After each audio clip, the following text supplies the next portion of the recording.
Have you ever done a reading and wondered, am I on the right track? Or is there more that I need to know? And sometimes even getting that simple yes or no answer can be a challenge. Well, in this video, I want to share with you my top 3 ways of adding binary dice into your divination practice. This will not only increase your confidence in your readings, but also the depth. Hey, it's Sam. Some people call me Bo, here at Ravens Keep Forge, and I create sacred forge bling for the community.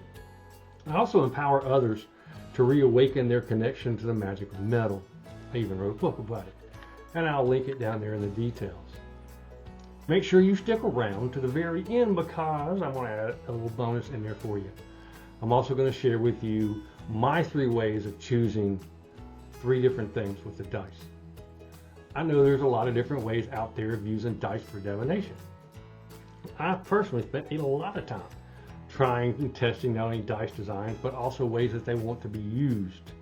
And in this video, I'm going to share with you my top 3 picks to help you with your divination practice using the magic of metal. You ready? Let's do it. The number 1 way that I like to use my binary dice is to make sure that I'm on the right track when I do my own personal readings. So the way that would work was, I say I've got my 3 cards. Oh, look, I'm going to be America's greatest talent. So I've got yes, I've got no, and I've got rephrase the question. So let me see if I understand that correctly. No, I am not going to be on America's Greatest Talent. So I need to probably look at how I'm rephrasing this, because we get that personal trait sometimes that comes through, and we decipher things sometimes. I decipher things the way I want them to be, and this really kind of helps me better understand my reading and helps me get what I'm supposed to versus what I want.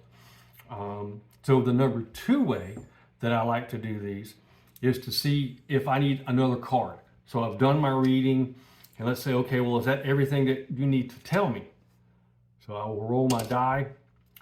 No, that's not everything that I need to know. So I need to pull another card. So let's look at, we'll just pull another card, and that's that. So I have my definition, my divination into that. Now, is that it? Is that all you need to tell me? I need to rephrase the question. So the question would be, is that everything you need to tell me now? Yes, that's everything that I need to know now. So then I know that I'm on the right track, I'm understanding it correctly, so it works really well for me. Okay, now, so the number 3 way is, let's say you're in a place where you don't have your cards, perish the thought, but you don't have your cards with you. You happen to have one of these in your pocket or your purse or whatever it is that you're carrying. So this would be a great way to do a quick, simple yes or no question. Do I need to eat that extra scoop of ice cream? No. no. So, really a great way to kind of use these is just a simple yes or no. And if it does come up as the blank, like I said, I don't work with maybes. I use a rephrase the question. So it helps me really kind of understand how I'm asking, what I'm wanting in return, and it has greatly helped with my question asking.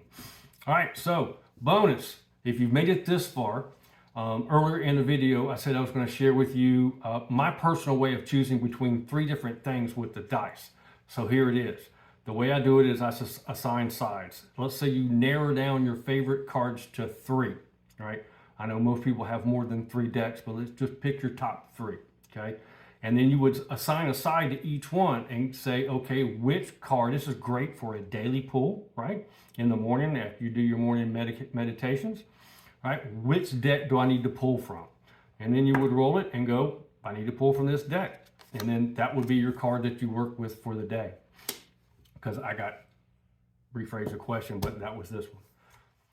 Now, most importantly, I will say that in order for this to be most effective in your working is remember that you're going to need a relationship with your dice. It's a magical tool, so you should have a relationship with it. The really cool thing about using metal dice is that you already have a connection with it. You already have an intimate connection. This is iron and 2% or less carbon that makes steel. So these are steel dice. So you already have a natural connection to it, which is what I wrote about in my book, Metal Never Lies, an introduction to metal magic. So if you find out more about that and the workings, check that out. I have these for sale in my shop at the website. But I hope these tools, I hope this little tool helped you out with your divination practice to make you more effective and you have better working. Thanks. Wait, now before you go, I have a few options for you to consider. First, subscribe right now to the channel. Click the little bell thing down there at the bottom so you'll know whenever I post new material. Check out the book, right? There's a link right down there. It's going to take you in the description. It's going to take you right to the Amazon page on my book, Metal Never Lies, an introduction to metal magic. And you can go to the website and join up there to the mailing list, so that way you'll keep up with information on all shop sales, community forgings. I do those once a month, call it Moon Bling, workshops that I've got, blog posts and so much more.